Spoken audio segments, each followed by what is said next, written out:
Legend of the Blue Sea episode 3। यहाँ लड़की बैठी केक खाने में गुम थी, तभी जॉन जे उसे एक लॉकेट पहनाने के बहाने से उसका कड़ा चुरा लेता है और फिर वो उसे उसी मॉल में ले जाकर एक जगह पर बैठा देता है और उससे कहता है कि तुम कुछ देर यही बैठ जाओ, मैं अभी थोड़ी देर में आता हूँ। लेकिन फिर जॉन जे लड़की के पास जाता ही नहीं है क्योंकि उसे तो सिर्फ उसका कीमती कड़ा चुराना था। यहाँ लड़की अभी भी उसी जगह पर बैठी जॉन जे का इंतजार कर रही होती है। अब लड़की को वहाँ रात हो जाती है और मॉल की लड़कियाँ उसे वहाँ से निकाल देती हैं और फिर दोनों उसे पागल कहने लगती हैं।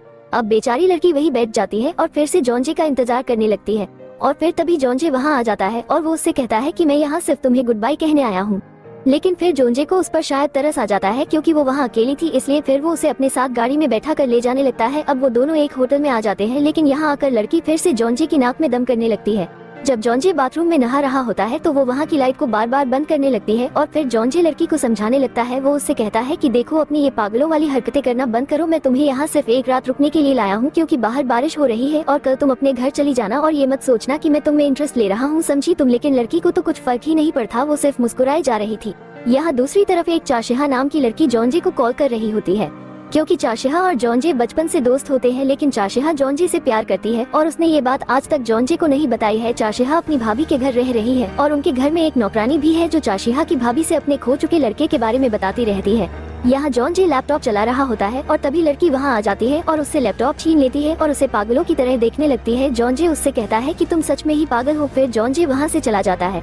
अब लड़की पूरी रात भर लैपटॉप को ही देखे जा रही थी। जब जॉन जे सुबह को उसे इस हालत में देखता है तो चौंक जाता है। वो पूरी रात नहीं सोई थी। तभी जॉन जे के दोस्त की कॉल आ जाती है। वो उसे बताता है कि कुछ लोग तुम्हारे पीछे पड़े हैं और वही आ रहे हैं, तुम वहाँ से अभी निकलो। अब जॉन जे वहाँ से भागने लगता है, लेकिन तभी वो लोग वहाँ आ जाते हैं और फिर उनके हाथ आने से पहले ही जॉन जे लड़की के साथ वहाँ से भाग जाता है। लेकिन वो सभी लोग अब जॉन जे के पीछे पड़ ही जाते हैं और फिर वो जॉन जे तक पहुँच जाते हैं। लेकिन तभी लड़की एक आदमी को उठाकर बड़ी तेजी से दूर फेंक देती है और फिर वो दोनों एक साइकिल पर बैठकर वहाँ से भागने लगते हैं। लड़की को जॉन जे के साथ रहकर बहुत मजा आ रहा था, वो बहुत खुश थी, शायद वो उसे पसंद करने लगी थी।